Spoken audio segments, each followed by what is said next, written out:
अस्सलाम वालेकुम बाबा। Welcome to another lecture of this series. आज हम लेक्चर नंबर 2 डिस्कस करने वाले हैं, स्पीड और वेलोसिटी का। लेकिन उस लेक्चर से पहले मैं दो एमसीक्यू सॉल्व करवाना चाहूंगा आपको डिस्प्लेसमेंट के बेसिस पर। वो दो एमसीक्यूज आपके सामने लिखे पड़े हैं बोर्ड पर। सबसे पहले तो आपने खुद ट्राई करने हैं, लेकिन अगर फिर भी कोई इशू हो तो आप जो है वो वीडियो से अंडरस्टैंड कर सकते हैं इन चीज़ों को। चलें, सबसे पहले हम फर्स्ट क्वेश्चन को सॉल्व करेंगे लेक्चर नंबर 2 में। लेक्चर नंबर 2 में कहता है मेरे बच्चे कि a wheel of radius 1 metre, एक व्हील है और उसका रेडियस कितना गिवन है 1 मीटर, रोल्स फॉरवर्ड, वो आगे की तरफ रोल करते जा रहा है, आगे की तरफ जा रहा है, हाफ अ रिवोल्यूशन। मतलब जब वो व्हील आगे की तरफ गया तो उसने कुछ पाथ कवर किया, और वो पाथ किसके बराबर है? वो पाथ बराबर है हाफ रिवोल्यूशन के। और हमने पढ़ा था कि हाफ रिवोल्यूशन में जो पाथ लेंथ होती है, मतलब जो डिस्टेंस होता है, वो किसके बराबर होता है? वो बराबर होता है पाई आर। मतलब व्हील जो आगे की तरफ गया है वो पाई आर गया है।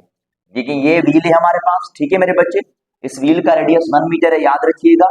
ये व्हील आगे की तरफ जाएगा और इसने कितना डिस्टेंस कवर किया आगे की तरफ? Pi R. तो ये व्हील यहां पर आ गया at this point having a radius of 1 metre. जिसका रेडियस कितना है मेरे बच्चे? जिसका रेडियस है 1 मीटर दिया। अच्छा, आगे क्या कह रहा है? The magnitude of displacement of the point of the wheel, wheel की वो पॉइंट जहां से डिस्प्लेसमेंट कैलकुलेट करना है, initially in contact with ground, मतलब ग्राउंड से जो पहले पहले कांटेक्ट में था। तो ग्राउंड से सबसे पहले यहां पर कांटेक्ट में था, तो यहां से लेकर यहां तक जो डिस्प्लेसमेंट है ये वाला, ये डिस्प्लेसमेंट हमें कैलकुलेट करना है। अच्छा सर, ये तो बेस हो गया। अगर ट्रायंगल देखा जाए तो ये परपेंडिकुलर वाली लाइन होगी। अब यहाँ पर जो डिस्टेंस है वो रेडियस है व्हिच इज 1 मीटर। अगर ये 1 मीटर है तो ये भी रेडियस 1 मीटर है। तो ऊपर वाला जो डिस्टेंस हो जाएगा वो कितना हो जाएगा? वो हो जाएगा डायामीटर, यानी कि 2r, डबल ऑफ रेडियस। तो मेरे बच्चे हमारे पास ये एक ट्रायंगल बन गया, राइट एंगल ट्रायंगल, जिसमें एक बेस वाली साइड है व्हिच इज पाई आर, जिसमें परपेंडिकुलर साइड है व्हिच इज 2r, जिसमें हेपाटिनियस हमें चाहिए। तो हमें पता है कि जो हेपाटिनियस बराबर होता है वो बराबर होता है under radical base square plus perpendicular square. मेरे बच्चे हेपाटिनियस इज इक्वल टू हो जाएगा अंडररेटिकल बेस, बेस की जगह पर क्या लिखा पड़ा है? पाई आर। तो मैं बेस को स्क्वायर करूंगा, यानी कि पाई को भी स्क्वायर करेंगे और आर को भी स्क्वायर करेंगे, प्लस परपेंडिकुलर, परपेंडिकुलर की जगह पर 2 है, 2r है, तो 2r को स्क्वायर करेंगे तो ये हो जाएगा 4r square. Hypotenuse is equal to radius, question में कितना गिवन है मेरे बच्चे? रेडियस 1 मीटर है, तो r की जगह पर 1 रखेंगे, तो यहां पर पहले टर्म में बचेगा पाई स्क्वायर। उसके बाद यहां पर r का 1 रखेंगे तो 1 का स्क्वायर 1 होता है, तो मल्टीप्लाई बाय 4, तो आंसर आया under radical pi square plus 4। So correct answer will be C there. उसके बाद नेक्स्ट क्वेश्चन पर आते हैं मेरे बच्चे। नेक्स्ट क्वेश्चन कहता है कि an aeroplane moves 2 metre north. इस क्वेश्चन को मैं सॉल्व करना चाहूंगा, आप थोड़ा सा समझिएगा मेरे बच्चे। हमारे पास 4 डायरेक्शंस होते हैं, वी आर फेमिलियर। वो 4 डायरेक्शंस पहले ही समझा चुका हूं। ये ईस्ट होता है, ये वेस्ट होता है अपोजिट में, ये नॉर्थ होता है, ये साउथ होता है, ठीक है।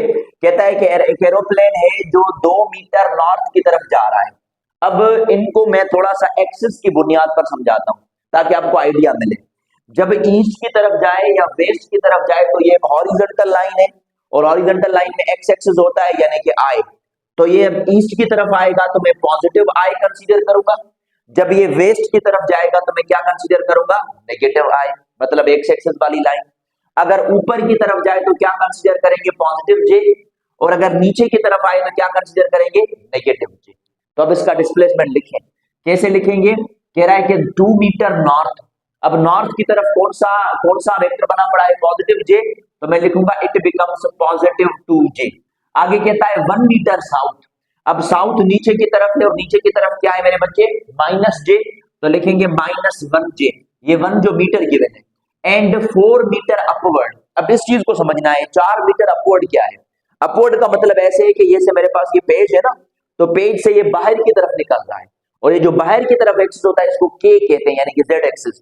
तो ये जो तीसरा मेरे पास गिवन है भेजा मेरा 4 मीटर, ये 4k में आ जाएगा। अब देखिएगा ये 2j है, ये 1j। अगर 2j से 1j माइनस कर दें तो जस्ट j बचेगा, यानी कि 1j, और ये क्या बचेगा मेरे बच्चे? 4k। तो ये डिस्प्लेसमेंट का वेक्टर फॉर्म बन गया।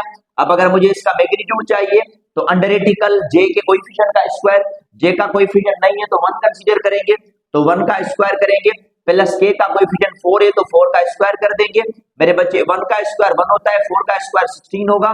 1 प्लस 16 क्या जवाब आया? Under radical 17 units. तो अगर हम डिस्प्लेसमेंट कैलकुलेट करते जाएं तो हम इन बेसिस पर भी कर सकते हैं, जिसमें ये नॉर्थ पॉजिटिव जे होगा, साउथ नेगेटिव जे होगा, टुवर्ड्स ईस्ट का मतलब है पॉजिटिव आई, टुवर्ड्स वेस्ट का मतलब है नेगेटिव आई। और अगर आपको कहे जैसे अपवर्ड और डाउनवर्ड तो यहाँ पर के इंट्रोड्यूस करवाएंगे या इसकी जगह पर वर्ड इस्तेमाल करेगा आउट ऑफ द पेज, तो वहां पर हम के कंसीडर करेंगे। अगर आउट ऑफ द पेज हो तो पॉजिटिव के, अगर इनटू द पेज हो तो नेगेटिव के। अगर यहाँ पर मतलब अपवर्ड दिया गया है तो मैं पॉजिटिव के रखूंगा, अगर डाउनवर्ड दिया होगा तो मैं नेगेटिव के रखूंगा। तो होप्स हो कि आपको ये दो एमसीक्यू समझ में आ गए होंगे। ऐसे ही कुछ एमसीक्यूज आपने खुद प्रैक्टिस आउट करने। मैं आऊंगा अपने टॉपिक स्पीड और वेलोसिटी पर। जी मेरे बच्चे, हम अपने टॉपिक पर आते हैं। प्रीवियसली मैंने दो एमसीक्यूज करवाए आपको। टॉपिक है हमारे पास स्पीड एंड वेलोसिटी। तो मैं पहले स्पीड पर बहस करना चाहूंगा, उसके बाद वेलोसिटी के ऊपर आएंगे। अब सुनते जाइएगा और नोट करते जाइएगा कॉपी पर। मेरे बच्चे, speed decides how fast an object goes. How fast an object goes. Object कितना फास्ट जा रहा है वो हमें कहां से पता चलता है? स्पीड से पता चलता है। ठीक है। उसके बाद हम कहते हैं कि जो स्पीड है वो दर हकीकत है distance covered by body. Distance covered by body in unit time या पर यूनिट टाइम। कितने टाइम में बॉडी ने कितना डिस्टेंस कवर किया है उसको स्पीड कहते हैं। जब किसी भी चीज को विथ रिस्पेक्ट टू टाइम से देखा जाए तो वर्ड यूज होता है मेरे बच्चे टाइम और सॉरी रेट। तो यहां पर मैं ऐसे भी कह सकता हूं कि जो स्पीड है वो दर हकीकत है rate of change of distance. Rate of change of distance, इसको हम क्या कहते हैं मेरे बच्चे? इसको हम कहते हैं स्पीड। अगर मैथमेटिकली लिखना चाहे तो मैथमेटिकली स्पीड को कैसे लिखेंगे? यानी कि अगर हम फार्मूला लिखना चाहे स्पीड का तो हमें कहा गया कि जो स्पीड है वो बराबर है distance covered by body divided by time there. अगर इसके यूनिट पर आए तो डिस्टेंस का होता है मीटर, टाइम का होगा सेकंड, तो मैं लिखूंगा मीटर सेकंड इनवर्स। अगर डायमेंशन में आए तो मीटर का एल और सेकंड का टी पावर -1। ठीक है मेरे बच्चे। Whenever unit of distance divided by the unit of time we got the unit of speed. याद रखिएगा इस चीज को। मैं चाहूंगा तो इस फार्मूला से डिस्टेंस भी कैलकुलेट कर सकता हूं। टाइम डिवाइड कर रहा है, इसे जाके क्या करेगा? मल्टीप्लाई। तो डिस्टेंस बराबर होगा speed multiply by time. Okay. उसके बाद अगर मुझे टाइम चाहिए तो मैं टाइम भी कैलकुलेट कर सकता हूं डिस्टेंस डिवाइडेड बाय स्पीड से। कैसे? Distance divide by speed, speed वाला टर्म मल्टीप्लाई कर रहा है, इस साइड आके क्या करेगा? डिवाइड। तो टाइम बराबर होता है distance divide by speed, distance बराबर होता है speed multiply by time and speed बराबर होता है distance divided by time there. मेरे बच्चे, में स्पीड के अदर यूनिट पर आऊंगा कि स्पीड का एक और यूनिट होता है जिसमें हम कन्वर्जन उसकी करते हैं। उस अदर यूनिट को हम कहते हैं मेरे बच्चे kmhr। इसको हम कहते हैं किलोमीटर पर आवर। अब 1 किलोमीटर पर आवर में कितने मीटर पर सेकंड होते हैं ये मैं आइडिया समझाता हूं आपको। किलोमीटर पर आवर स्पीड का यूनिट है या वेलोसिटी का भी कह सकते हैं। 1 किलोमीटर पर आवर में कितने मीटर पर सेकंड है, इस क्वेश्चन को हमने करना है सॉल्व। अब 1 किलोमीटर के अंदर कितने मीटर होते हैं मेरे बच्चे? 1000 मीटर। और 1 घंटे के अंदर कितने सेकंड्स होते हैं? 3600। तो 0000 हमने कैंसिल कर दिया। 2 का पहाड़ा इस पर 5 मरतबा जाएगा, इस पर 18 मरतबा गया। तो मेरे बच्चे 1 किलोमीटर पर आवर में कितने मीटर पर सेकंड होते हैं? 5/18 मीटर पर सेकंड होते हैं। जब भी किलोमीटर पर आवर में कोई भी वैल्यू गिवन हो और अगर आपने मीटर पर सेकंड में कन्वर्ट करना है तो उस वैल्यू को मल्टीप्लाई करना पड़ेगा 5/18 से। मिसाल के तौर पर मैं सॉल्व कर देता हूं कि भाई हमारे पास 36 किलोमीटर पर आवर है, इसको मीटर पर सेकंड में कन्वर्ट करना है। कैसे करेंगे? देखें, ये 36 से आपने एज रखना है। उसके बाद अभी मैंने आपको बताया कि किलोमीटर पर आवर को जब भी मीटर पर सेकंड में तब्दील करें तो फैक्टर को या डिजिट को किसके साथ मल्टीप्लाई करेंगे? 5/18 के साथ। तो इसको मैं 5/18 के साथ मल्टीप्लाई करूंगा। 18 का पहाड़ा 36 पर 2 मरतबा जाएगा,